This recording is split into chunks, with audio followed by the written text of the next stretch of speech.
Oke, selamat pagi semuanya. Oke, ya. Ini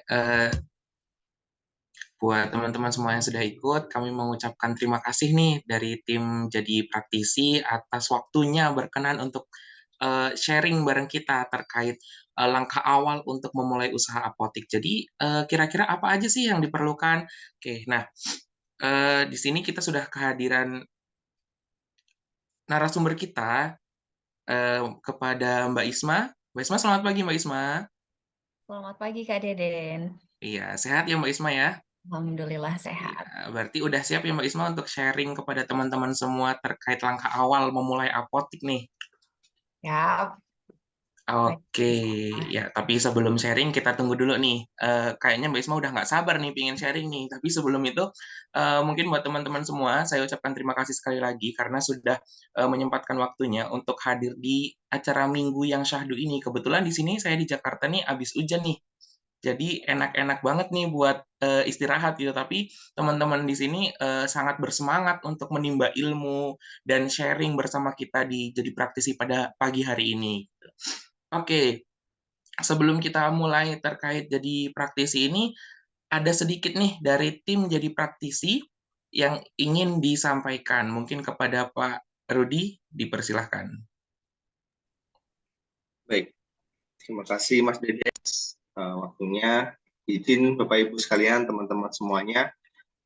Perkenalkan, saya Ruby Afrinanda, mewakili dari tim Jadi Praktisi, ingin menyampaikan atau memperkenalkan kembali terkait dengan Jadi Praktisi. Mungkin dari Bapak Ibu atau teman-teman sekalian sudah pernah mengikuti event kami ya sebelumnya, atau mungkin ini baru pertama kali ikut kegiatan kami di Jadi Praktisi. Kami mengucapkan terima kasih dan selamat datang. Semoga kegiatan kami hari ini berkenan untuk bisa diikuti sampai akhir dan nanti jika berkenan bisa ikut kegiatan kami yang lainnya. Nah, bagi Bapak Ibu sekalian, mungkin sebelumnya sudah mengenal kami karena kami sering mengadakan pembelajaran begitu ya melalui platform belajar online. Jadi kami adalah Jadi Praktisi.com yang merupakan platform pembelajaran online dan offline di bawah naungan dari PT Jadi Praktisi Indonesia, yang ditujukan bagi mahasiswa maupun praktisi untuk bisa memperdalam ilmu pengetahuan di dunia kerja. Memang kami berdiri baru beberapa bulan yang lalu, Bapak Ibu, tetapi alhamdulillah kami sudah bisa mendapatkan ya student yang sangat luar biasa yang antusiasnya lebih dari 1.000 dari bulan Juli yang lalu. Dan kami juga optimis ke depan ini menjadi salah satu tempat pembelajaran yang terus progresif dan juga terus berkembang seiring dengan kebutuhan dari Bapak Ibu sekalian. Kami memiliki visi yaitu menjadi tempat pelatihan dan pengembangan bagi praktisi berbasis website dan juga edukasi online yang lengkap dan juga terjangkau. Misi kami yaitu yang pertama menyediakan kelas pembelajaran yang aplikatif, lengkap dan terjangkau. Yang kedua memberikan kesempatan kepada untuk kalangan praktisi senior untuk bisa nih membuka kelas di Jadi Praktisi. Selain itu kami juga memelihara sikap jujur, menjaga integritas yang baik kepada pelanggan, mitra dan rekan kerja, dan juga yang tentunya yang lebih penting adalah menjamin mutu kelas untuk menghasilkan praktisi yang berkompeten. Nah, ini adalah tim kami, Bapak Ibu, seperti yang sudah Bapak Ibu lihat juga saat ini ada Mas Deden, kemudian ada saya, ada Mbak Isma, dan ada Kak Novi yang membantu untuk diregistrasi. Nah, mungkin tim-timnya masih imut-imut ya, masih muda-muda gitu. Nah, kami memang concern untuk menggaungkan ya anak muda untuk supaya bisa memanfaatkan momentum nanti sampai tahun 2055 itu kan kita memiliki bonus demografi ya Indonesia Emas, sehingga kita harus bantu dengan pembelajaran yang berkompeten seperti itu. Nah, sampai dengan saat ini kami sudah memiliki lebih dari 1.000 alumni yang tergabung di dalam grup-grup WhatsApp dan grup-grup komunitas lainnya. Dan alhamdulillah dengan banyaknya alumni ini tentu tidak membuat kami puas, tetapi membuat kami terus bermotivasi untuk selalu menghadirkan inovasi-inovasi terbaru di Jadi Praktisi. Di Jadi Praktisi memang kami tidak hanya membahas terkait dengan materi-materi tentang keapotekeran, tetapi juga membahas tentang materi-materi social humanities. Seperti yang bisa Bapak Ibu saksikan di layar monitor, bahwa kami juga membuka materi-materi terkait dengan sosial teknologi dan social humanities. Kami ulangi, sains teknologi dan social humanities. Nah, ini menjadi penting. Kenapa? Karena ini akan menjawab dari kebutuhan dari Bapak Ibu sekalian. Memang saat ini kami masih membuka kelas terkait dengan sains teknologi, tapi kedepannya juga kami juga membuka untuk materi-materi yang lainnya.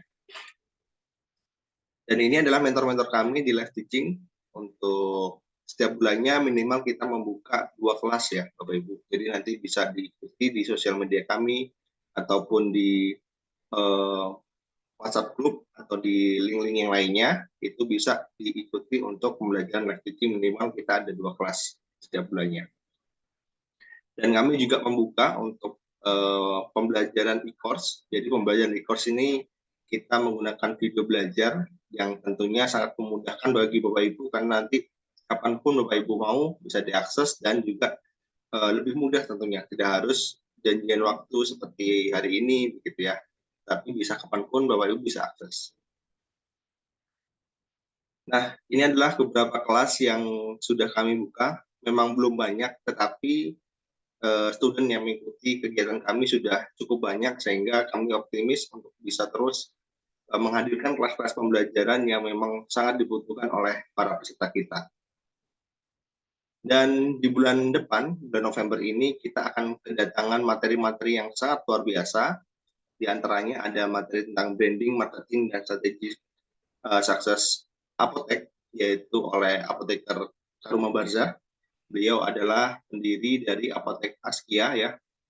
Kemudian dilanjutkan ada materi tentang Computerized System Validation in Pharmaceutical Industry oleh Apoteker Satrio. Beliau adalah Assistant Manager ya, Assistant Manager di Calventis Indonesia. Selain itu juga ada materi tentang social humanities, yaitu temanya tentang personal branding untuk generasi digital. Nah, ini kita tahu ya, sekarang eranya digital, eranya berita-berita hoax itu sangat banyak, dan bagaimana kita bisa muncul di permukaan itu melalui personal branding itu sendiri. Nah, nanti akan dipandu oleh Kak Azuma. Beliau adalah praktisi di bidang personal branding.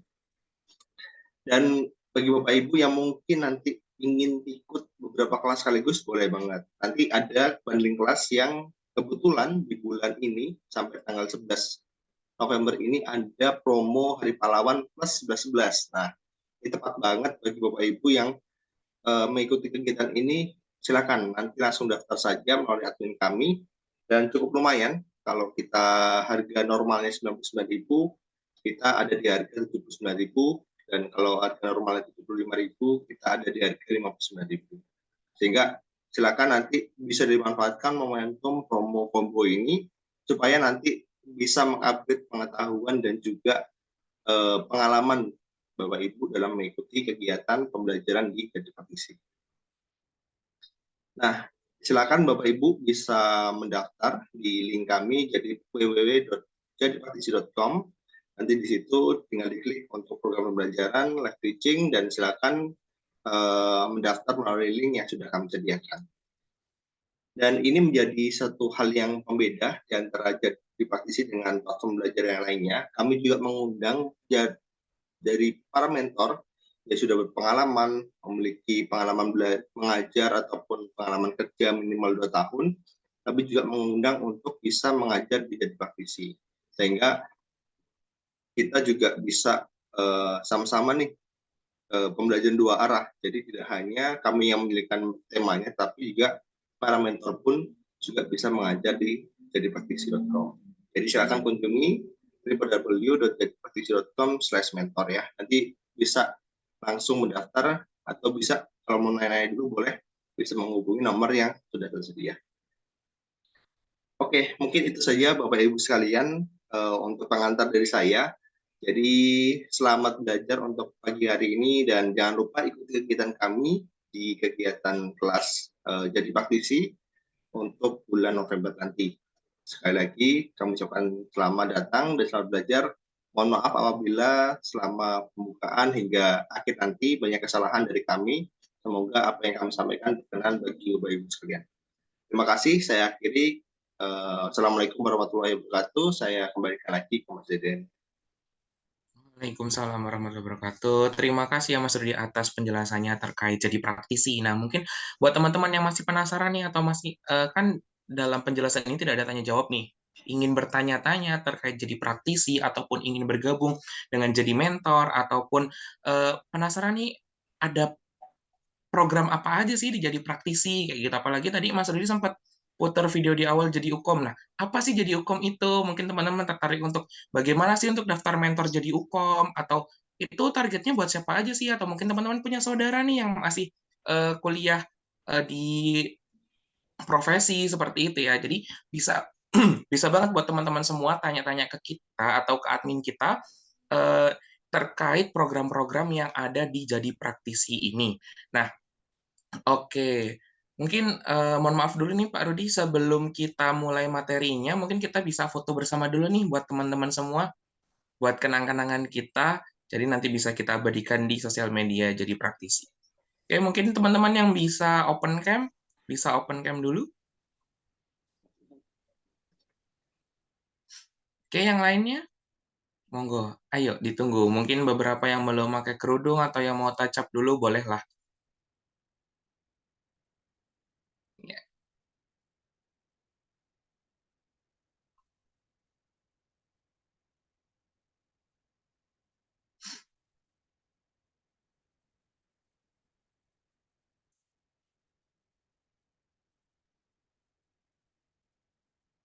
oke, sudah nih ya. Oke, kita abadikan fotonya. Satu, dua, senyum. Ya, oke. Gaya yang lain juga boleh. Lagi. Ini mumpung karena satu layar doang ya. Ya, satu, dua. Oke, ya. Terima kasih teman-teman. Kalau emang yang bisa tetap on cam selama acara itu sangat-sangat kami apresiasi. Tapi jika tidak juga tidak apa-apa. Yang penting dalam sharing kali ini kita bisa berbagi. Oh ya, eh, di sini kita temanya sharing ya teman-teman, jadi bukan bermaksud untuk menggurui. Jadi jika memang teman-teman mempunyai ilmu lebih untuk materi kali ini, boleh kita sharingkan bersama karena ilmu itu tidak terbatas pada pemateri kita pada pagi hari ini. Oke, sebelumnya saya ingin memperkenalkan dulu tentang pemateri kita pada pagi hari ini, Mbak Dwi Ismayati atau biasa dipanggil Mbak Isma gitu ya, merupakan lulusan dari S1-nya Farmasi dan Profesi Apoteker dari Universitas Ahmad Dahlan, lalu melanjutkan studinya di S2 Farmasi Klinis di Universitas Gadjah Mada. Nah, beliau sekarang sebagai clinical pharmacist dan juga beliau telah membantu mendirikan beberapa apotek dan juga distribusi. Jadi teman-teman ini buat seperti judul kita gitu kan, langkah awal untuk membuat apotek itu apa aja sih yang perlu dipersiapkan? Cocok banget nih teman-teman buat ikut di sini nih. Kita sharing bersama. Oke, mungkin cukup ya, nanti Mbak Isma bisa menambahkan lagi. Saya serahkan ke Mbak Isma. Ayo Mbak Isma, monggo. Oke, terima kasih Kak Deden atas waktunya. Mohon izin ya, saya ambil alih. Assalamualaikum warahmatullahi wabarakatuh.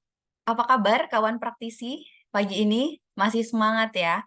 Kami ucapkan terima kasih banyak atas waktunya rekan-rekan semua sudah berkenan meluangkan waktunya untuk kita belajar bersama. Hari ini temanya mau buka apotik mulai dari mana?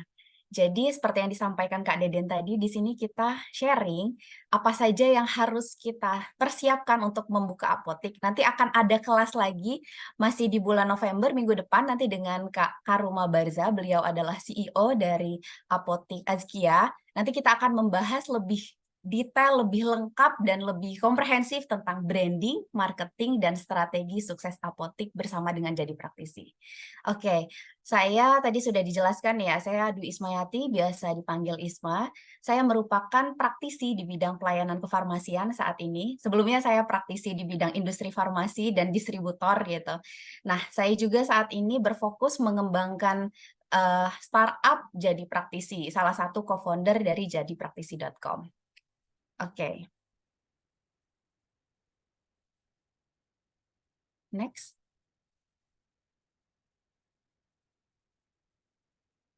Nah, memulai bisnis apotik, apotik ini kan merupakan salah satu pilihan bisnis yang memiliki peluang sukses yang tinggi gitu ya. Jadi, teman-teman yang membuka bisnis apotik saat ini tidak hanya apoteker. Sebetulnya seperti kita ketahui ya, apotek itu ya erat kaitannya dengan apoteker karena yang menanggung jawabi adalah seorang apoteker gitu. Tapi di beberapa tempat gitu ya, saya membantu membuka pembukaan apotik gitu, PSA-nya atau pemilik saran apotik itu tidak harus apoteker gitu. Sehingga diperlukan strategi dan perhitungan yang matang agar pendirian apotik ini mendapatkan izin dan juga mendapatkan untung yang kita inginkan gitu. Seperti dengan bisnis ekonomi gitu ya. Jadi bisnis ekonomi kan sekecil-kecilnya modal, gimana caranya nanti dapat untung yang sebesar-besarnya gitu. Nah, ini ada beberapa regulasi sebagai referensi kita terkait pendirian apotik. Yang pertama ada Undang-Undang Kesehatan terbaru gitu, nomor 17 tahun 2023. Jadi teman-teman bisa baca-baca dan buka-buka dan ada bukan isu ya, sudah ketuk palu gitu STR seumur hidup. Dan gimana sih kaitannya dengan perizinan apotik dan perizinan praktek apoteker gitu.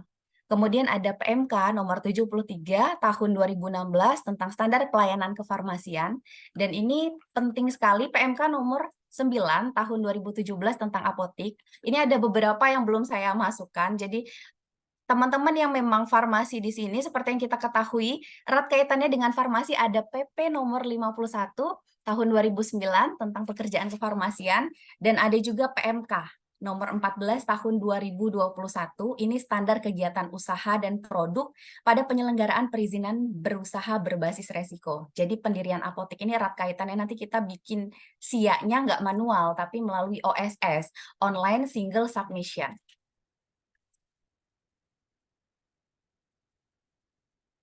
Nah, ini ada beberapa persiapan ketika kita mendirikan apotik. Jadi kita melakukan studi kelayakan gitu. Kita harus lihat dulu nih beberapa hal sebelum mendirikan. Jangan sampai nanti kalau kita udah bikin apotiknya, kita tidak ada perhitungan, asal jalan, terus tahu-tahu lebih besar pasak daripada tiang gitu. Nah, yang pertama, penting banget kita harus tahu nih lokasi apotiknya. Lokasi apotik ini erat kaitannya dengan ramai apa enggaknya nanti apotik kita, strategis atau tidak lokasinya. Kemudian yang kedua ada analisa keuangan, berapa modal yang diperlukan, berapa nanti biaya operasional, sampai dengan target keuntungan kita, ada perhitungannya tersendiri. Kemudian yang tidak kalah penting adalah perizinan. Izin ini mulai dari izin apotik sampai dengan perizinan praktek apoteker dan juga ada praktek tenaga teknis kefarmasian. Dan yang nggak kalah penting nanti ada pengadaan obat, gimana cara kita berelasi dengan beberapa PBF, dan juga pengadaan obat perhitungannya, gimana metode perhitungannya, itu banyak sekali yang harus dipersiapkan. Gitu.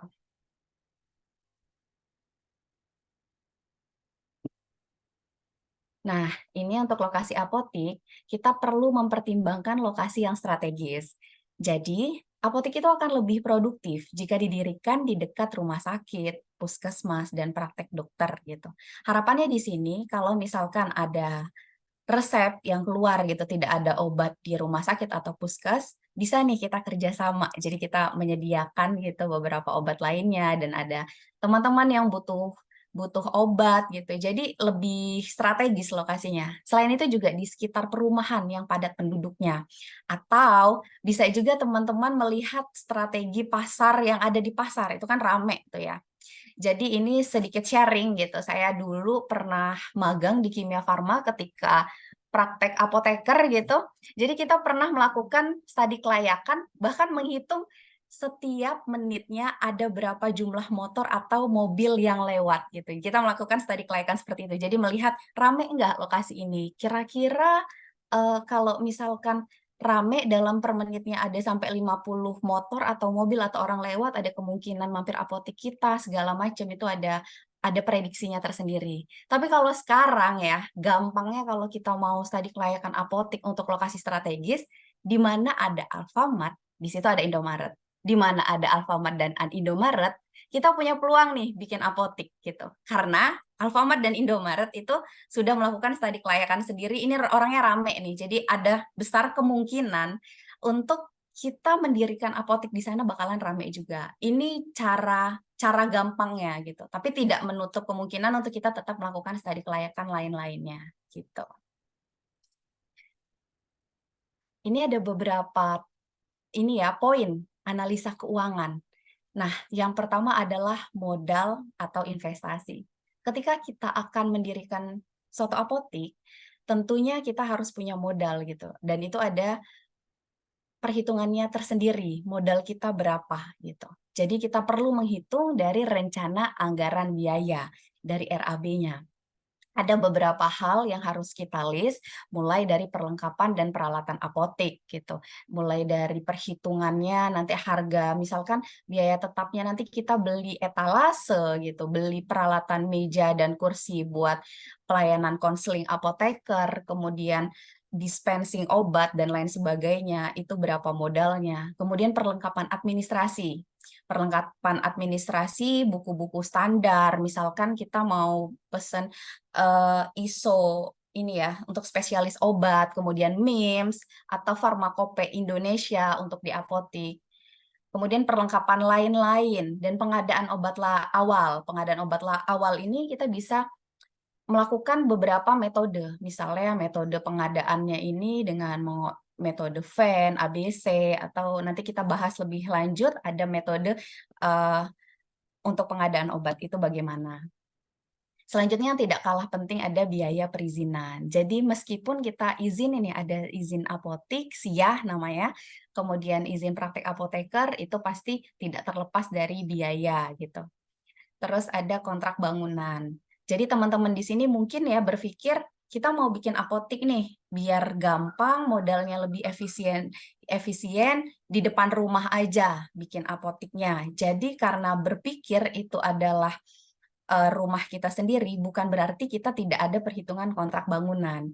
Karena kan pasti ada biaya untuk pengembangan bangunan dan lain-lain. Jadi harapannya tetap ada perhitungan kontrak bangunan meskipun itu adalah bangunan kita sendiri. Tapi untuk bangunan sendiri itu akan lebih enak gitu perhitungannya dibandingkan kalau kita memang beneran kontrak dengan orang lain gitu. Kemudian perlu adanya biaya cadangan modal. Jadi biaya-biaya tidak terduga kalau misalkan ada pengeluaran tidak terduga, misalkan ya biaya perizinan ternyata lebih mahal atau ada pengadaan obat, ada butuh biaya lainnya, kita harus ada biaya cadangan.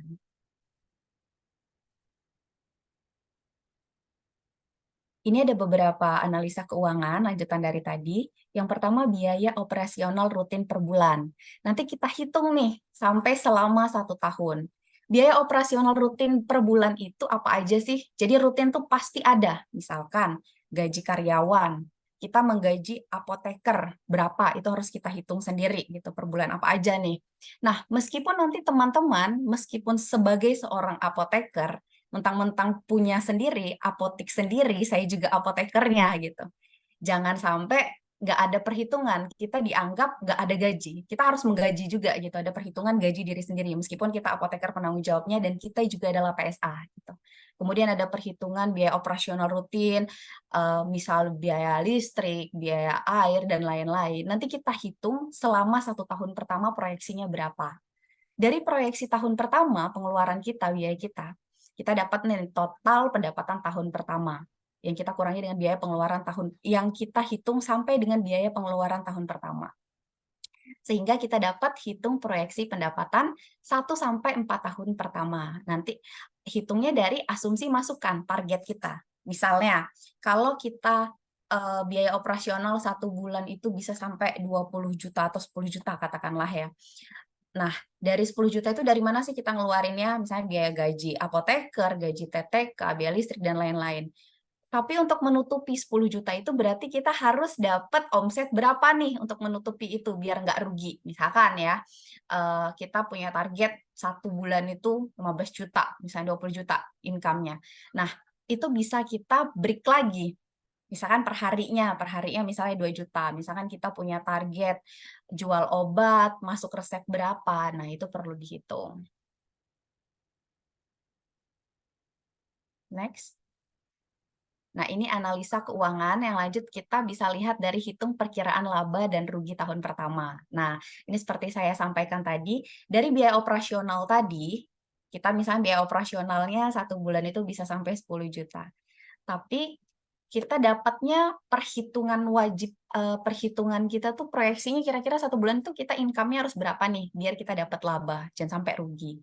Nah, kita ada perhitungan nih, kira-kira biaya sewa gedung setahun, ditambah dengan biaya operasional, ditambah lain-lain, plus pajak, itu nanti kita laba atau rugi. Nah, kemudian kita juga perlu menghitung payback period atau PBP ya.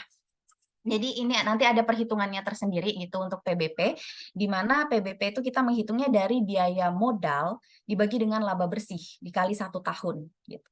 Jadi PBP ini adalah jangka waktu yang diperlukan untuk mengembalikan nilai investasi yang telah kita keluarkan tadi gitu. Kemudian ada perhitungan namanya ROI atau Return of Investment. Jadi ini rasio uang yang diperoleh atau hilang pada saat investasi. Jadi ini kebalikan dari PBP ya teman-teman. Kalau PBP tadi modal dibagi dengan laba investasi, tapi kita dikali faktor pengalinya 1 tahun. Jadi berapa tahun nih PBP-nya? Gitu. Kalau ROI itu laba bersih dibagi modal dikali dengan 100%. Jadi kira-kira berapa persen nih hasilnya? Jadi laba dulu dibagi dengan modal kita gitu.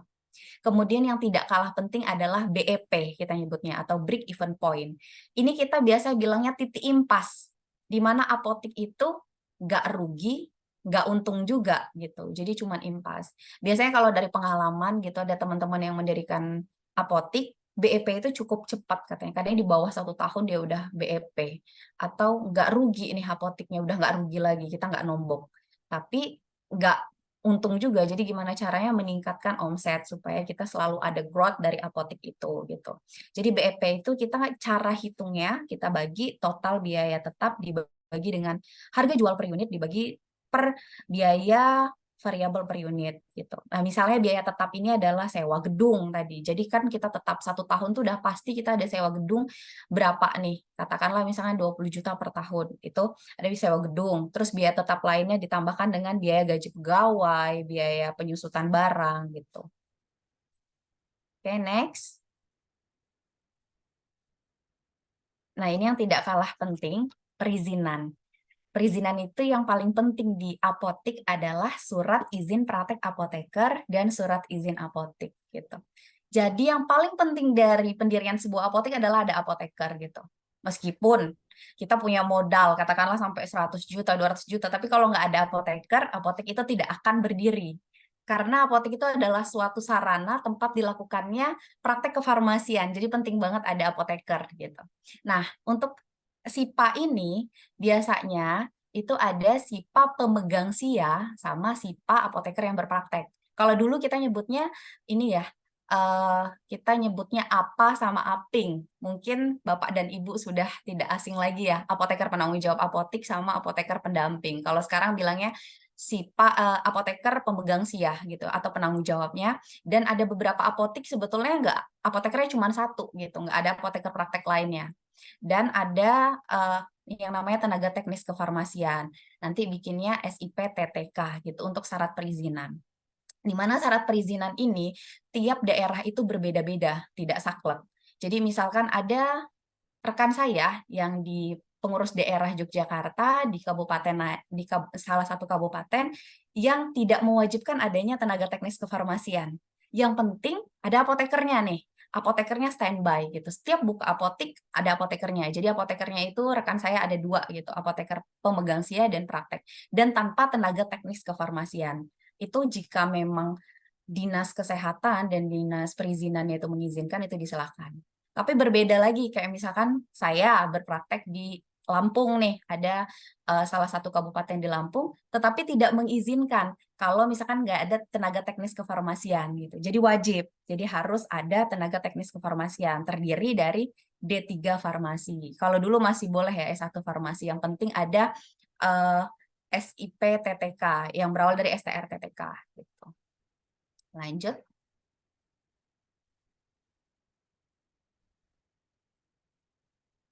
Untuk perizinan, ini ada beberapa organisasi atau instansi terkait gitu. Yang pertama ada Ikatan Apoteker Indonesia, di mana IAI ini berhubungan dengan perizinan apotik. Maksud saya perizinan praktek apoteker gitu. Ini ada yang kurang, seharusnya ini ada satu lagi namanya PAVI. PAVI itu Persatuan Ahli Farmasi Indonesia. Ini menaungi teman-teman tenaga teknis kefarmasian. atau biasa kita nyebutnya AA ya, asisten apoteker gitu. Jadi nanti yang D3 farmasi untuk membuatkan rekomendasi yang akan diberikan kepada izin di dinas kesehatan. Kemudian ada puskesmas setempat. Ini tergantung kebijakan tiap wilayah. Kebetulan kemarin saya sebagai apoteker penanggung jawab di apotik kabupaten di Lampung, itu wajib ada rekomendasi dari puskesmas.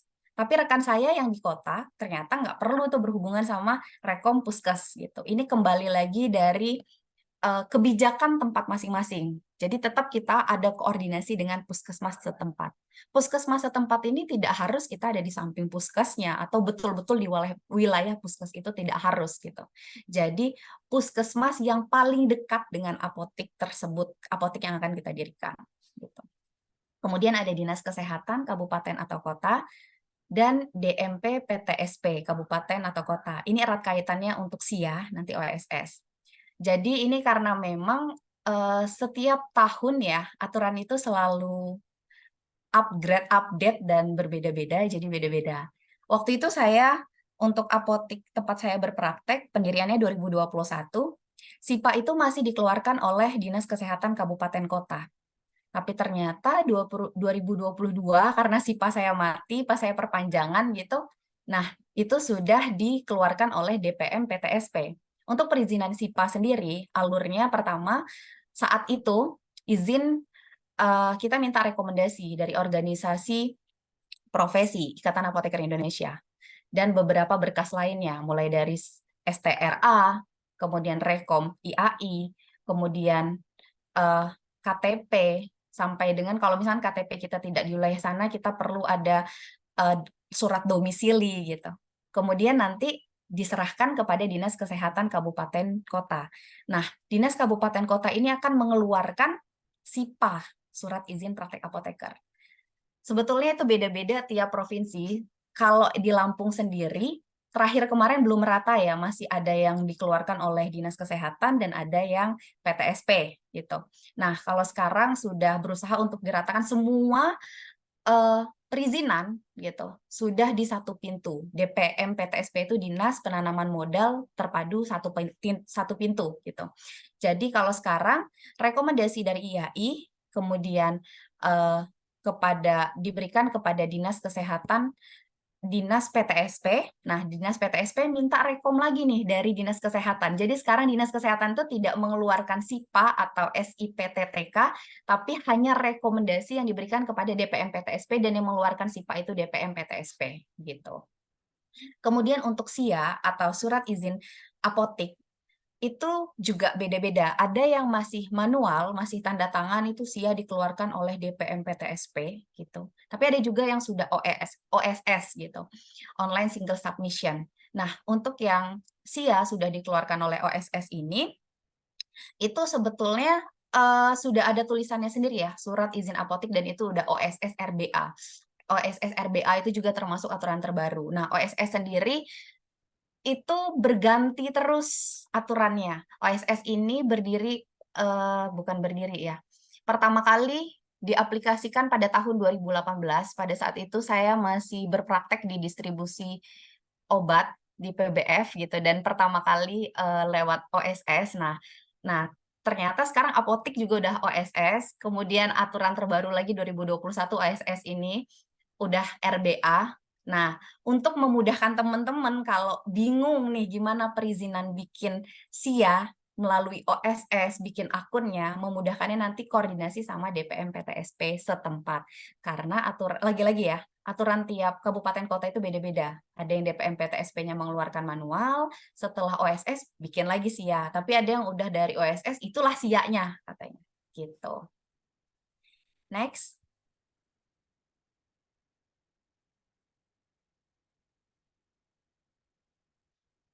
Ini linknya untuk registrasi akun untuk OSS RBA.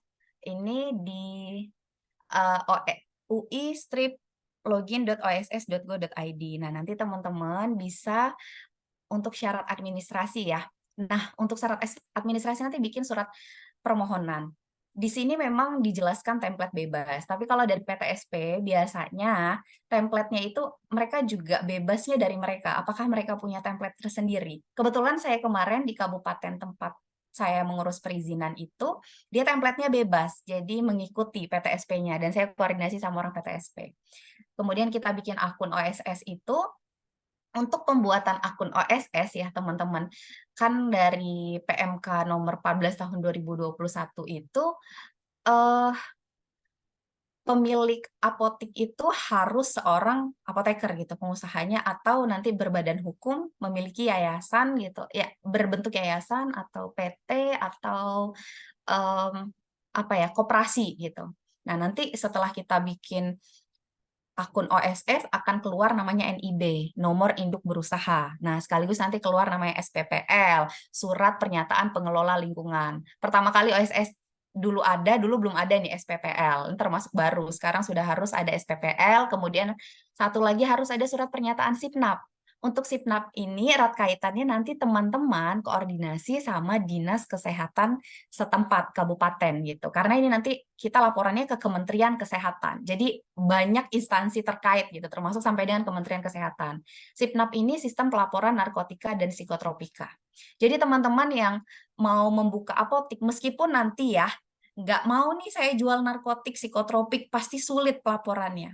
Jadi saya nggak mau bikin SIPNAP. Nggak boleh ya. Jadi meskipun kita nggak jual narkotika, psikotropika, kita wajib membuat SIPNAP gitu dan laporan. Nanti kita terus laporan tiap bulannya. Meskipun kita nggak jual, nanti kita laporannya nihil, nihil, nihil. Jadi gampang ya kalau nggak dagang narkotik, psikotropik tinggal nihil. Tapi tetap wajib bikin SIPNAP. Kemudian bikin NPWP-nya, NPWP apotik. Kan kita memang usaha ya di sini, jadi wajib ada NPWP. Selanjutnya ini lokasi apotik. Nah, lokasi apotik nanti kita bisa pakai Gmaps, nanti ada titiknya untuk diklikkan gitu di OSS-nya. Kemudian bangunan. Bangunan itu kita bikin kira-kira bangunan itu wajib itu meliputi ruang tunggu, display obat, penerimaan resep, sampai tempat konseling.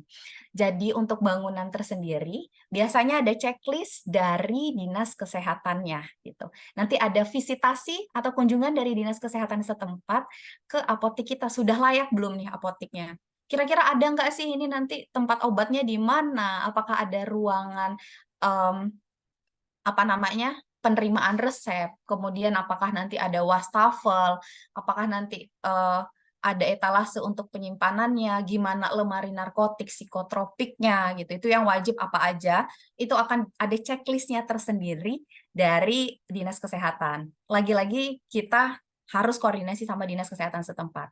Saat mau mendirikan apotik, saya juga koordinasi waktu itu dengan BPOM, tapi BPOM ini lebih ke untuk ini ya, untuk maintenance atau sidak kita ketika kita berjalan gitu. Tapi kalau untuk perizinan, BPOM tidak ada intervensi di sana gitu.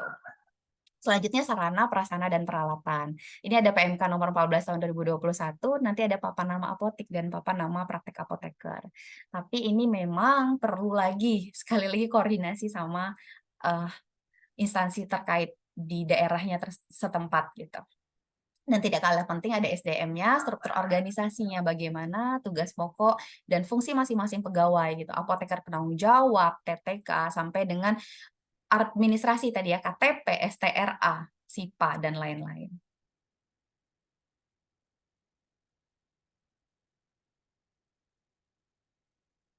Nah, untuk pengadaan obat sendiri, karena kita masih baru ya, jadi kita sebetulnya ada dua cara metode untuk pengadaan obat. Yang pertama metode konsumsi, yang kedua metode epidemiologi. Metode konsumsi itu apa sih? Jadi metode konsumsi itu, kalau misalkan apotek sudah berdiri, biasanya kita pengen tahu nih, konsumsi sebelumnya, 1 tahun sebelumnya, biasanya yang paling laku itu apa? Gitu. Untuk kita melakukan pengadaan obat untuk selanjutnya, yang paling banyak apa gitu. Kalau sekarang saya untuk pengadaan obatnya enak ya, karena sudah berdiri apoteknya, jadi metode konsumsi bisa kita terapkan gitu. Yang paling sering digunakan, yang paling sering laku itu apa? Kalau misalkan ada beberapa obat yang nggak dikonsumsi ternyata nggak laku, ya itu nggak kita adakan lagi, kita nggak mesen lagi ke PBF. Kemudian metode epidemiologi, atau biasanya ini kita melihat penyakit yang paling banyak di daerah setempat. Misal di daerah tempat saya itu banyak ya, maaf, anak pondok atau apa, jadi kadang gatal-gatal segala macam. Berarti metodenya sakitnya apa yang paling banyak, itu yang akan kita sediakan obatnya untuk pengadaan obat. Gitu. Next. Ini beberapa tips ya untuk pengadaan obat. Yang pertama, kita melakukan tinjauan terhadap masalah kesehatan yang sering terjadi. Di mana di sini tadi kita namanya metode epidemiologi. Selanjutnya menyesuaikan macam obat yang akan dibeli dengan anggaran. Nah, ini ada perhitungan sendiri. Biasanya ada kita metode yang biasa digunakan di rumah sakit sih ya, metode ABC atau metode Venn gitu. Kemudian pilihlah obat yang standar mutunya tinggi. Dan sediaan kombinasi dipilih jika potensinya lebih baik daripada sediaan tunggal. Jadi kita bisa efisiensi obatnya juga. Dan yang paling penting nih dalam pengadaan obat, kita perlu adanya relasi dengan PBF nasional maupun Subdis atau lokal gitu. Ya, untuk relasi di sini nanti PBF tuh biasanya ya Bapak dan Ibu sales itu juga cepat nih kalau ada apotek baru nih mereka bakal datang, terus mereka bakalan ngajak untuk berelasi. Kita bakalan menyiapkan beberapa berkas, yang penting ada NPWP, KTP pemilik, kemudian surat izin praktek apoteker, surat izin apotik, sampai dengan nanti kita disuruh nulis namanya spesimen pelanggan yang disediakan oleh PBF. Kita nulis nanti berkas kita apa aja, itu dari spesimen pelanggan yang diberikan oleh PBF gitu.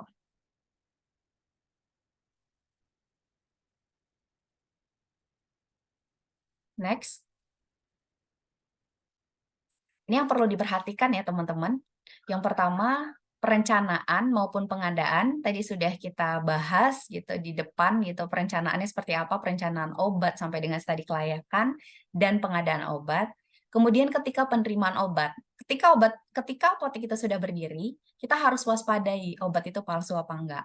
Untuk meminimalisir semua itu, yang namanya apotek kita harus mengadakan obat dari tempat resmi. Jangan sampai nanti kita beli, masih ada sih ya yang belinya di Shopee karena perkara lebih murah gitu, di platform-platform online gitu masih ada sih, tidak menutup mata gitu, masih banyak yang seperti itu. Tapi harapannya kita jangan sampai apa ya, bisnisnya seperti itu karena murah gitu. Tapi kan kita bisa ada perhitungannya tersendiri. Jangan sampai ada obat palsu. Obat palsu ini juga bakalan ada banyak sidak nanti nih oleh BPOM, sampai bahkan pernah, jujur ini sampai di sidak polisi juga pernah ya. Di apotek saya pun pernah gitu karena dikhawatirkan di COVID kemarin pun apa ya? Khawatir ada banyak obat palsu, jadi bahkan banyak beberapa instansi terkait juga turun tangan gitu. Kemudian pemasaran. Ini kenapa saya highlight ya di bagian pemasaran, kita perlu banyak metode untuk pemasaran ini. Jangan sampai kita sudah ada apoteknya, kita udah beli obatnya, udah ada pengadaan, tapi nggak keluar nih obatnya, nggak laku atau mendem gitu. Jadi metode pemasaran kita seperti apa? Misalkan kita menangnya, oh ini apotekernya mengedukasi dengan baik di apotek, kemudian ada praktek dokter, misalnya kita kerjasama ya sama dokter, dan dokter berpraktek di apotek kita. Selanjutnya ada penyimpanan. Gimana sih kita nyimpen obatnya? Jangan sampai nanti tidak sesuai dengan suhu yang seharusnya, gitu kan. Ada yang namanya obat CCP juga, apakah harus di kulkas dan lain sebagainya. Kemudian ada pemusnahan. Pemusnahan obat, karena kita jualnya obat ya, Bapak dan Ibu. Jadi ada metode pemusnahan tersendiri. Ketika kita memusnahkan itu ada berita acaranya sendiri yang disaksikan oleh instansi terkait, misalkan Dinas Kesehatan. Tapi kalau gampangnya nih untuk pemusnahan, terkadang kita bisa retur obatnya. Retur itu pengembalian obat ke PBF tempat kita ambil. Nah, nanti pemusnahannya oleh mereka gitu misalkan. Tapi ada beberapa obat yang kadaluarsa mau nggak bisa retur, itu memang ada rekan saya berelasi gitu, beberapa apotek saat itu sampai foto-foto gitu gimana metode pemusnahannya, ada macam-macam gitu. Kemudian pengendalian dan pencatatan termasuk pelaporan misalnya tadi SIPNAP gitu. Ini sarana dan prasarana yang harus kita siapkan. Ada yang pertama ruang penerimaan resep. Ini sekaligus ruang penyerahan obat gitu. Kalau misalkan ada kita misalnya ya nggak ada praktek dokter di situ, atau sekaligus ada praktek dokter, ada ruangan bukan ruang ya. Biasanya ada meja tersendiri di sampingnya gitu. Nanti kita nerima resep, membalikkan resepnya di tempat yang sama. Kemudian ada ruang pelayanan resep dan racikan. Ini biasanya ruang dispensing. Kita ada meja tersendiri yang kita siapkan, ada mortir stamper untuk dispensing dan alat-alat lainnya. Selanjutnya ada ruang konseling. Ini jika memadai. Kebetulan ada apotek yang ada khusus ruang konselingnya sendiri dan ada yang memang belum gitu. Ini konseling apoteker gitu. Tempatnya nanti betul-betul privasi gitu biasanya. Memang ada yang konseling dia langsung di penerimaan resep konseling karena konseling itu lama ya, beda sama kalau penerimaan resep kita biasanya cuma PIO atau informasi obat aja gitu, nggak konseling yang secara mendalam. Biasanya beberapa apotek yang sudah besar itu ruang konselingnya sudah sangat memadai gitu. Selanjutnya ada ruang penyimpanan, sediaan farmasi, alat kesehatan, dan bahan medis habis pakai atau etalase-etalase. Dan itu kita juga menyiapkan ada ruang narkotik psikotropik, di mana itu terdiri dari 2 pintu yang berbeda, kunci yang berbeda, biasanya gitu ya. Nah, itu juga akan divisit oleh teman-teman dari Dinkes gitu. Kemudian ada ruang arsip. Ruang arsip ini biasanya untuk SP atau faktur kita. Jadi ini bukan ruang, sebenarnya kita nanti bisa di satu ruang di dekat tempat etalase, kita sediakan aja map, bukan map apa ya namanya, yang untuk menyimpan berkas-berkas, kebayang ya kayak map gitu, tapi dia lebih besar gitu. Jadi nanti ada faktur-faktur, langsung kita straples nih bareng sama SP gitu. Next. Nah, jadi kesimpulan dari kelas hari ini, ketika kita akan mengadakan apotik atau kita akan bikin bisnis apotik nih, kita perlu melakukan studi kelayakan. Itu meliputi dari lokasi apotik, kemudian analisa keuangan perlu kita hitung, kemudian dari perizinannya bagaimana, dan yang tidak kalah penting adalah pengadaan obatnya. Kira-kira kita mau pesan obat apa, kemudian relasi dengan PBL. Nah, mungkin itu yang bisa saya sampaikan ya Bapak dan Ibu terkait mau bisnis apotik mulai dari mana. Tapi nanti akan ada kelas yang lebih ini lagi ya, lebih dalam lagi terkait apotik, gimana caranya branding, marketing, dan strategi sukses apotik bersama dengan jadi praktisi nanti dengan apoteker Karuma Barza di minggu depan. Jadi Bapak dan Ibu kalau dirasa materi ini masih kurang banget bisa ikut di kelas kita berikutnya gitu di minggu depan. Gitu. Terima kasih. Mohon maaf apabila ada yang kurang berkenan. Kalau ada yang mau ditanyakan, disilahkan. Saya kembalikan kepada Mas Deden. Terima kasih. Oke, terima kasih banyak ya Mbak Ismani atas penyampaiannya. Lengkap banget nih mulai mau buka apotik mulai dari mana, benar-benar dijelaskan secara detail ya Mbak Ismaya. Dari awal kita harus studi kelayakan, lalu kita untuk eh, perizinannya, yang sekarang ada USS gitu, yang wajib gitu ya Mbak Isma ya. Terus ada pengadaan obat, sarana prasarana semuanya sudah tercakup gitu. Nah, ini ada satu pertanyaan nih Kak.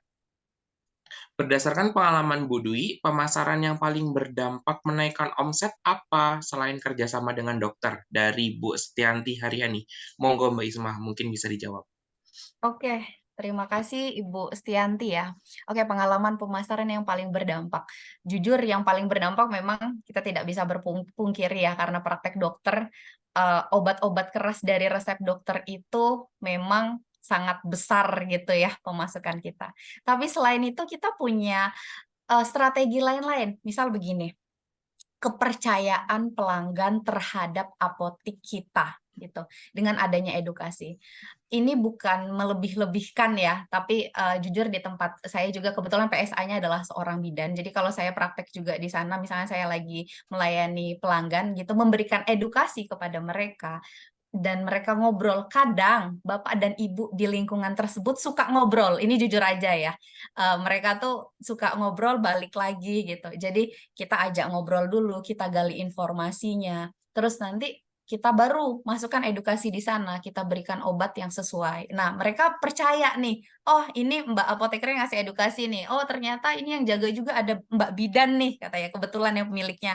Jadi mereka merasa ada kepercayaan dengan kita, mereka balik lagi. Dan dari mulut ke mulutnya orang yang percaya ini sangat berpengaruh terhadap omset kita, gitu. Jadi saya mendingan ke apotek itu, cocok katanya gitu.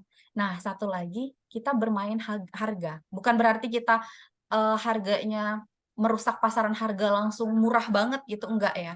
Tapi kita juga bisa melihat dari harganya apotek-apotek lain gitu, pasarnya berapa gitu. Kalau saya jujur pernah ya belanja ke apotek tetangga gitu, karena saya pengen tahu nih berapa, dan mereka nggak tahu nih kalau saya apotek yang sana agak jauh gitu, untuk pengen tahu nih bagaimana pelayanan mereka, gimana mereka men-treat pelanggan gitu, apakah mereka ada edukasi di sana. Nah, jujur saya ada modal sedikit, saya ngobrol sama rekan-rekan apotek saya, udah kita belanja di sana, terus nanti pas ngelihat struknya, oh harga obatnya berapa, jadi kita bersaing, jangan sampai obat kita terlalu mahal gitu. Jadi itu beberapa strategi untuk menaikkan omset kita, kalau dari saya pengalaman gitu. Oke, terima kasih ya Mbak Isma. Gimana Bu Setianti? Mungkin ini jika Bu Setianti Haryani ingin mengetahui secara lebih lanjut, cocok banget nih buat kelas kita di minggu depan nih, di bulan November ini nih, yang terkait strategi branding dan sukses apotek nih Bu. Cocok banget nih Bu. Nanti berhubung ini masih ada promo Bu, segera daftar nih sebelum nanti habis nih promonya. Lumayan kan harga presale 2 turun jadi harga presale 1 nih 75.000 gitu. Nah, oke, terima kasih ya Mbak Isma. Ini ada lagi nih dari Bu Wilutami. Izin bertanya, untuk alur perizinan bila dengan manual bagaimana dan dengan OS bagaimana? Mungkin karena tadi Mbak Isma sempat menyinggung terkait perizinan ya, jadi Bu Wilutami ini ingin lebih rinci, tahu lebih rinci gitu. Oke. Monggo Mbak Isma. Oke, terima kasih Mas Deden. Dan ini Kak Wilutami ya. Perizinan itu yang manual bagaimana dan OSS bagaimana? Oke, untuk perizinan semua sudah terintegrasi OSS tanpa terkecuali. Nah, untuk manual, tapi wajib ada OSS-nya dulu saat ini gitu. Ada beberapa PTSP yang memang masih siaknya dia manual, tapi harus sudah ada NIB dari OSS. Jadi yang manual bagaimana, yang manual harus ada OSS juga gitu. Untuk perizinan OSS-nya sendiri, kita nanti harus menyediakan beberapa berkas kita. Kalau seandainya Ibu memang seorang apoteker sebagai pemilik, itu akan lebih gampang nanti sebagai pemilik udah apoteker, nggak perlu kita bikin sebuah yayasan atau instansi bikin PT dan lain-lain, karena kita pemiliknya harus apoteker gitu. Tapi kalau misalkan Ibu akan membuka, tapi mohon maaf bukan apoteker, kan harus berelasi dengan apoteker gitu. Bisa nanti pemiliknya nama apotekernya, atau ya kita bikin jadi PT atau yayasan atau koperasi gitu. Kemudian nanti kita bikin OSS, itu kita bikin nomor induk berusaha dulu. Nah, NIB nanti keluar, nanti akan sejalan nanti keluar dengan SPPL. Nanti akan ada, kalau dulu kan kita ada manual banget ya, dulu bikinnya ada SIUP situ, surat izin usaha perdagangan di PTSP. Dulu memang masih banget tuh SIUP, tapi kalau sekarang semua SIUP itu udah ada di OSS gitu. Semuanya OSS. Nah, memang saya nggak tahu nih Ibu ini ada di kabupaten apa, karena memang berbeda. Balik lagi, manualnya setelah OSS itu sudah ada. Jadi memang wajib semua terintegrasi dengan NIB sekarang. Gitu. Semoga bisa menjawab. Oke, terima kasih ya Mbak Isma ya. Nih, dijawab dari Bu Wilutami di Bekasi. Apalagi di Bekasi mungkin karena dekat dengan Jakarta, seharusnya sudah memakai WSS ya Bu ya. Oke, dan mungkin untuk Bu Wilutami jika ingin terkait rincinya, tahu lebih rinci terkait perizinan apotik, di kelas kita juga ada nih Bu, di kelas e-course kita terkait perizinan apotik. Nanti mungkin Ibu bisa kepo-kepo di web kita, atau bisa tanya-tanya ke admin kita atau ke customer service kita, atau bisa menghubungi langsung kita bertiga, dari saya, Mbak Isma, Mbak Isma, dan juga Mas Rudi. Gitu ya Bu ya. Oke, mungkin teman-teman di sini ada yang mau open mic, berdiskusi langsung dengan Mbak Isma. Monggo dipersilahkan yang mau open mic.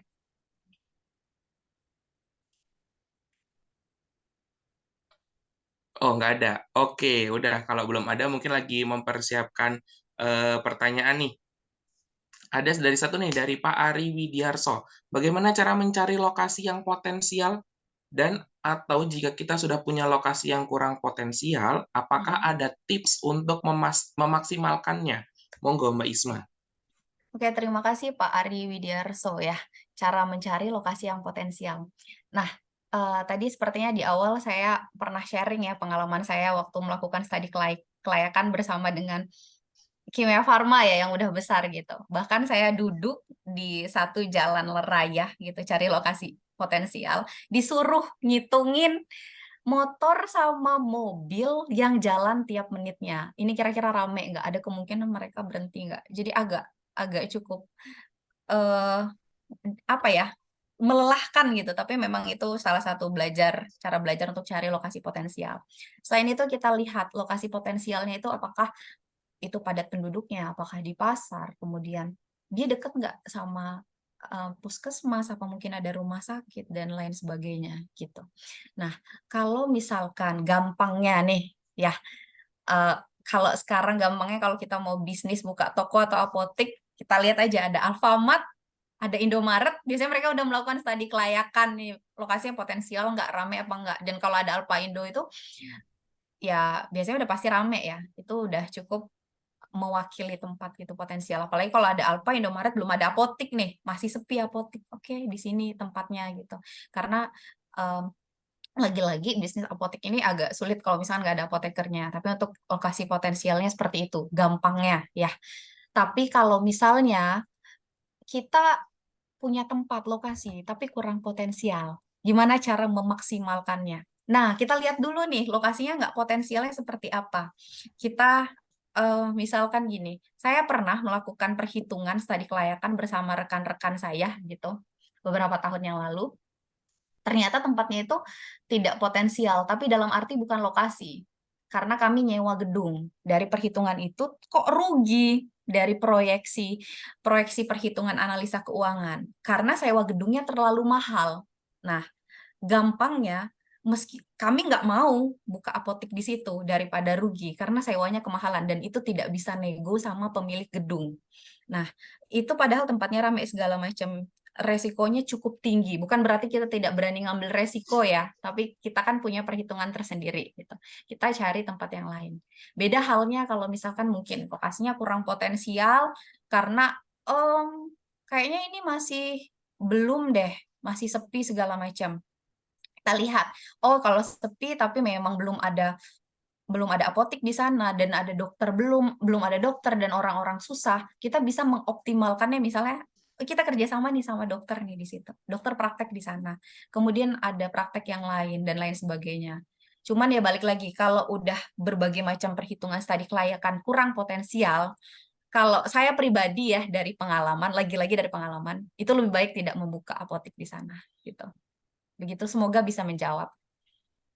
Oke, terima kasih ya Mbak Isma. Mungkin menambahkan ya Mbak Isma, ini kan sudah ada tapi lokasinya kurang potensial. Bisa jadi branding dari apotek kita itu kurang gitu ya Mbak Isma ya. Sehingga masyarakat belum terlalu mengenal nih apotek kita itu ada di situ. Nah, buat Pak Ari Widiarso ini bisa nih ikut kelas kita selanjutnya yang terkait branding apotek nih dengan Kak eh, ke Rumah Barza gitu ya. Jadi di sana kita akan belajar bagaimana brandingnya, marketingnya, untuk lebih memaksimalkan lagi potensi yang apotik kita punya. Karena kan mendirikan suatu apotik bukanlah hal yang mudah gitu ya.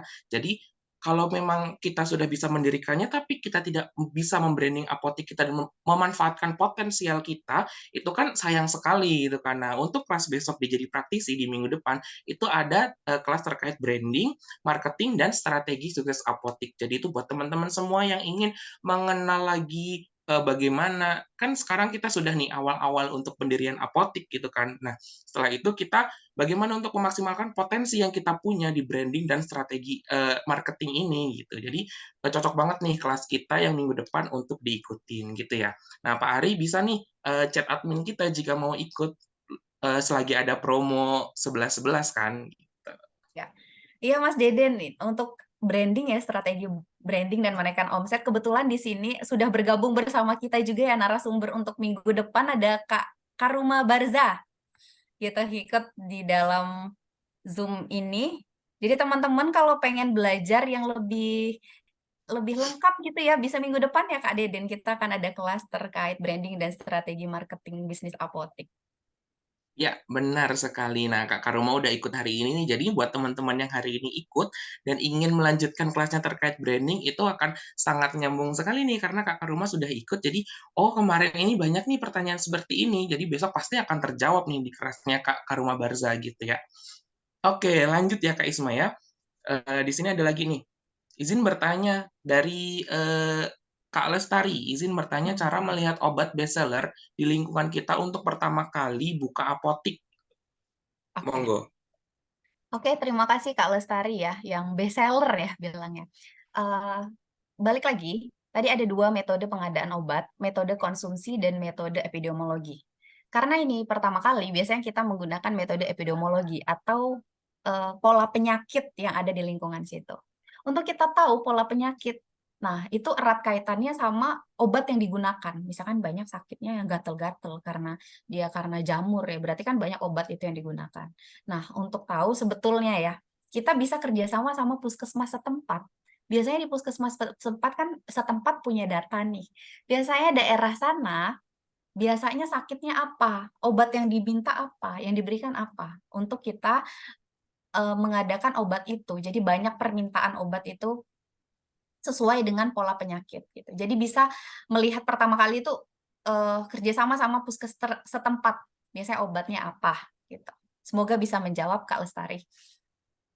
Oke, jadi dilihat dari trennya gitu ya Kak ya, dari epidemiologinya gitu.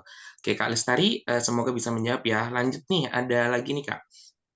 Untuk pendirian apotik, apakah perlu STRTTK? Jika perlu, untuk STRTTK-nya lulusan D3 atau S1 ya, dari Kak Fitri Rohana. Monggo Mbak Isma. Oke, terima kasih Kak Fitri Rohana. Untuk pendirian apotik tergantung dari Dinas Kesehatan atau PTSP setempat apakah perlu TTK atau tidak.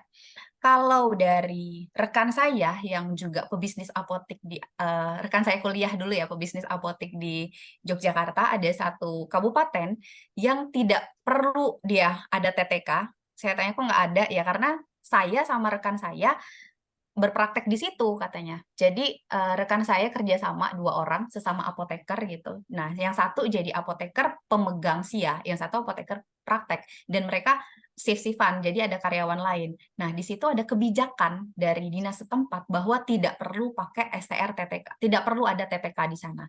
Jadi yang praktek udah apoteker semua gitu. Jadi apotik tanpa TTK, tapi apoteker karena apotekernya beneran ada terus gitu. Memang punya mereka sendiri, mereka berdua ya kerjanya apotik aja karena apotiknya masih itu gitu. Mungkin mereka tidak menutup kemungkinan bakal ada STR TTK, bakal ada TTK nanti ketika mereka udah kewalahan sama apotiknya sendiri.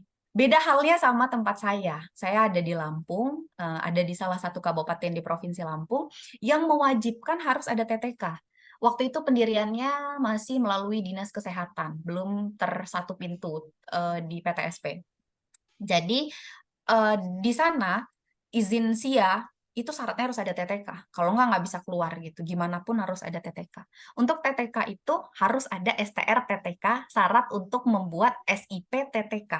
Jadi STR TTK dulu, nanti dilampirkan, diminta rekomendasi dari PAVI, Persatuan Ahli Farmasi Indonesia, itu salah satu syaratnya. Nah, dari PAVI sama STR-TTK dilampirkan untuk bikin SIP TTK. SIP TTK itu nanti tergantung kabupaten yang mengeluarkan Dinas Kesehatan langsung, atau Dinas Kesehatan, kita ke Dinas Kesehatan untuk minta rekom lagi nih. Rekom Dinas Kesehatan dikeluarkan oleh PTSP. Nah, untuk lulusannya itu kebanyakan D3. Kalau dulu beberapa tahun lalu masih D3, terus ada aturan baru lagi, ternyata S1 bisa nih ngurus STR-TTK dengan cara mereka uji kompetensi yang dilakukan oleh PAVI. Jadi organisasi profesi mereka mengeluarkan STR-TTK, mengeluarkan apa ya, suatu kebijakan gitu untuk keluarnya STR-TTK. Jadi D3 atau S1. Kabarnya nih teman-teman 2024 nanti mohon ini ya dikoreksi kalau saya salah, kabarnya di S1 nanti bakalan nggak ada lagi STR-TTK, cuma D3 lagi, mungkin seperti aturan lama lagi. Nah ya intinya dalam kita membuka bisnis apotek ini kita harus update aturan terbaru terus, apakah D3 atau S1 untuk STR-TTK dan lain-lain gitu. Jadi harus update terus gitu. Semoga bisa menjawab Kak Fitri Rohana. Oke, terima kasih Mbak Isma atas jawabannya ya. Jadi Di sini ada beberapa pertanyaan terkait perizinan gitu ya. Mungkin kalau teman-teman tertarik dari jadi praktisi untuk mengadakan kelas perizinan apotik dari awal, atau mungkin bahkan kelas studi kelayakan apotik gitu ya. Jadi poin-poin apa aja seperti tadi yang Mbak Isma singgung itu kan ada yang ROI, BEP, tapi kan belum dijelaskan secara rinci. Hmm. Bagaimana sih perhitungan ROI jika kita punya modal sekian, terus kita ROI-nya berapa lama atau BEP-nya berapa lama, itu tuh hal kayak gitu kan belum dijelaskan. Nah, mungkin buat teman-teman semua yang tertarik dengan perizinan apotik ataupun studi kelayakan terkait apotik, itu bisa kasih saran ke kita atau mungkin chat admin kita atau mengisi presensi kalau memang di kelas ke depannya belum ada, tinggal tulis lain-lainnya sehingga bisa tahu nih, oh ternyata banyak yang menarik nih, nanti kita akan tampung dan kita akan adakan kelas tersebut gitu.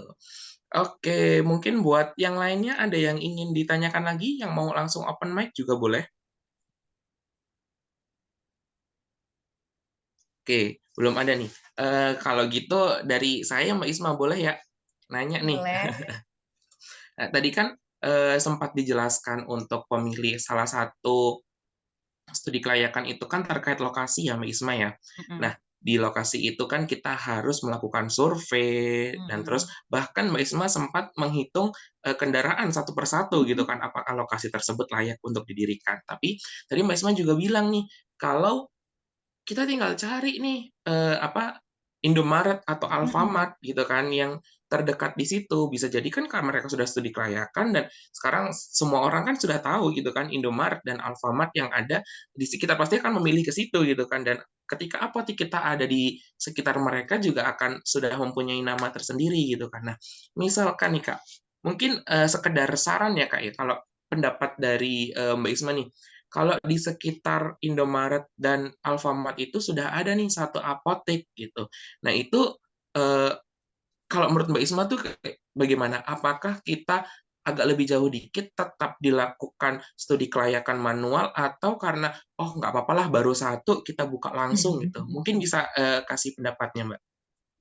Oke, terima kasih Kak Deden ya pertanyaannya. Iya, kalau misalkan udah ada Alfa, Indo, gampangnya kayak gitu ya. Kita mau mendirikan tempat itu pasti rame biasanya. Tapi ternyata di daerah itu sudah ada apotek. Nah, apakah kita mau langsung mau mendirikan? Kita harus lihat juga ya. Yang namanya apotek kan sarana tempat berjalannya praktek kefarmasian, dan kita sebagai apoteker yang bakal berpraktek itu ada yang namanya kode etik gitu. Kode Mm-mm. etik juga kalau kita mau mendirikan di samping banget gitu. Nah, kode etiknya seperti apa? Ini sebetulnya diatur juga dengan organisasi profesi yang namanya IAI. Ikatan Apoteker Indonesia mengatur kode etik itu. Memang itu tidak ada hukum tertulisnya terkait dekat misalkan jaraknya ini. Tapi ada beberapa IAI yang mengatur minimal berapa meter segala macam. Dan kita perlu adanya unggah-ungguh dulu sama mereka sebelum kita melanjutkan buka apotek yang udah ada apoteknya gitu. Nah, dan justru kebetulan ya apotek di tempat saya itu ada Indomaret, ada Alfa, dan saya sudah buka, ada orang mau buka lagi. Deket itu sama saya. Itu relate banget sih pertanyaannya, karena saya kebetulan bukan yang ngebuka orang yang udah ada apotek, tapi orang yang buka deket saya. Mm-mm. Nah, itu dibolehkan karena memang ada bukan kerenggangan, apa sih namanya? Kelonggaran. Kelonggaran dari kode etiknya. Yang penting kita tidak saling mengganggu, dan itu justru akan ada eh, apa ya, bersaing dengan harga gitu. Lagi-lagi Hmm. kita jatuhnya bersaing harga. Apalagi kalau kita misalkan, oh udah ada apotek nih, ya udah saya mau buka di sana. Nah, kita lihat lagi kode etiknya yang diatur di sana, apakah diperbolehkan atau berapa meter jaraknya yang diperbolehkan dari kedekatan apotek satu dengan yang lain gitu. Kalau udah boleh kita buka nih. Nah, untuk harga kita bersaing, ya pasti kita kebagi lah kasarnya ya. Bahasa bahasa ekonomi mungkin bakalan kebagi antara omset kita sama omset mereka gitu. Kalau ya bahasa enaknya sih kita punya rezeki masing-masing gitu. Nah, kita butuh strategi. Balik lagi kita bakal ada kelasnya untuk bulan depan, untuk minggu depan itu untuk strateginya gitu, Kak Deden. Semoga bisa Oke, berarti menjawab. selain strategi mungkin dari brandingnya kali ya Kak, karena kan dia apotik Mm-mm. baru, kita apotik lama jangan sampai kalah nih dengan apotik baru gitu kan. Berarti kita harus memaksimalkan branding kita juga gitu ya Kak ya. Betul. Oke, ini ada satu lagi dan mungkin ini mungkin teman-teman ada yang ingin tanya lagi? Jika tidak, mungkin ini sebagai pertanyaan terakhir buat sesi kali ini ya, buat kelas kali ini? Ya, sepertinya nggak ada. Oke, ini sebagai pertanyaan terakhir ya. Jadi nanti teman-teman jika ingin bertanya, mungkin di lain sesi atau bisa menghubungi kita secara langsung di sosial media kita, gitu. Oke, ini pertanyaan dari Kak Fitri Rohana lagi nih. Maaf izin bertanya kembali. Bagaimana pemilihan software untuk apotik? Poin-poin apa aja yang perlu diperhatikan dalam pemilihan softwarenya? Monggo, Mbak Isma. Oke, terima kasih Kak Fitri Rohana. Nah, memang penting tadi saya belum menyinggung terkait software ya, karena melihat dari urgensinya software itu sendiri gitu. Karena tidak semua apotek itu punya modal yang lebih untuk punya komputer dan bikin software. Nah, poin-poinnya kalau kita bikin software sebetulnya untuk memudahkan kita, yang paling penting kartu stok gitu. Mulai dari faktur. Ya, yang pertama dari pengadaan awal penerimaan barang, kita perlu ada kolom nanti misalnya fakturnya, nomor fakturnya, obat masuk itu dari faktur itu apa aja gitu. Kemudian kita sesuaikan untuk masuk obatnya yang ada di etalase kita itu, kita masukkan ada berapa nih, dari misalkan ada faktur ada masuk 10 box paracetamol, kita masukkan itu ke dalam sistem kita.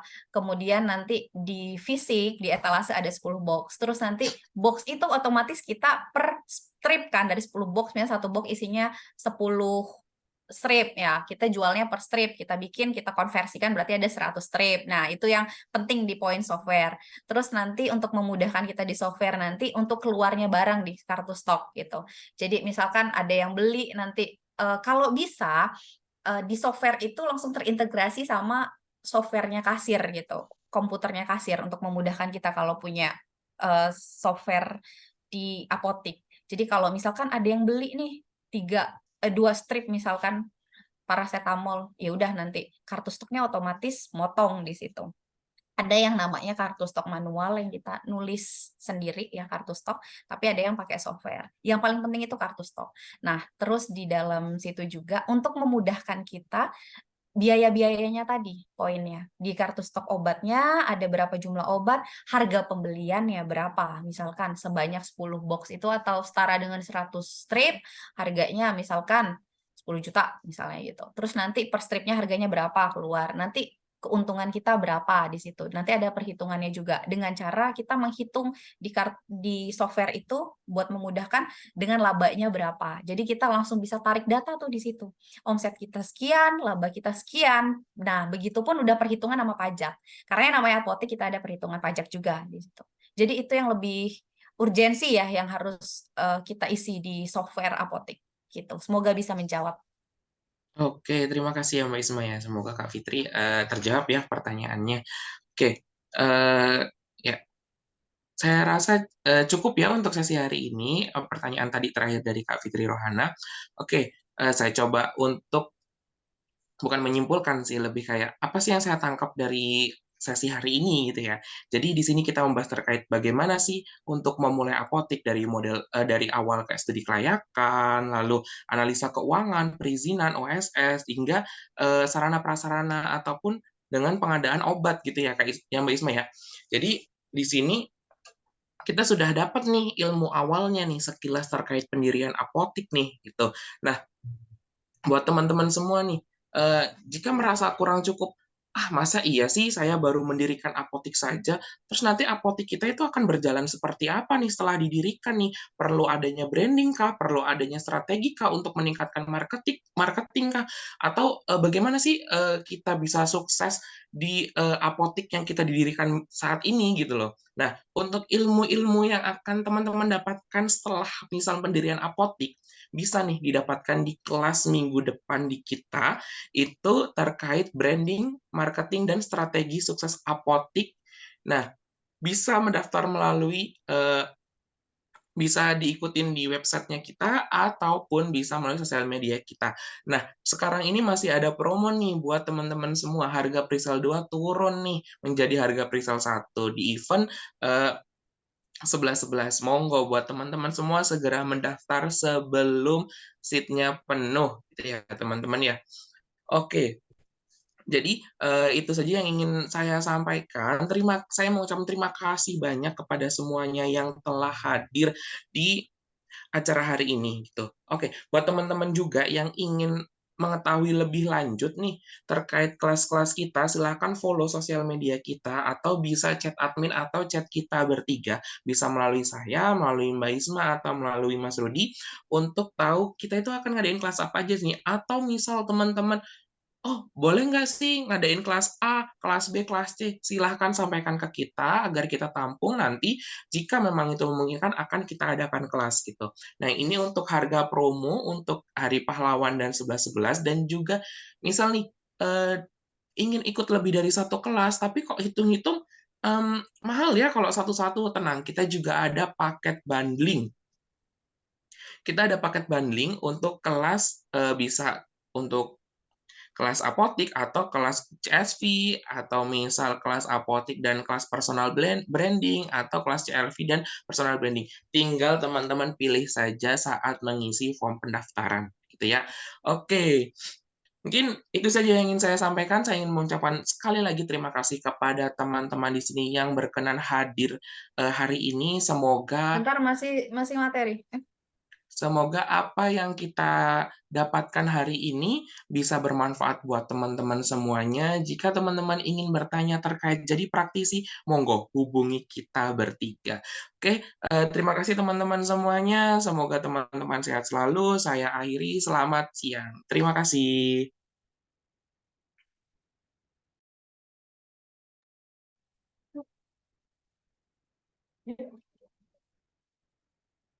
Dengan industri 4.0 menuju 5.0, mendorong peningkatan kualitas sumber daya manusia yang unggul, baik bagi fresh graduate maupun yang sudah berpengalaman.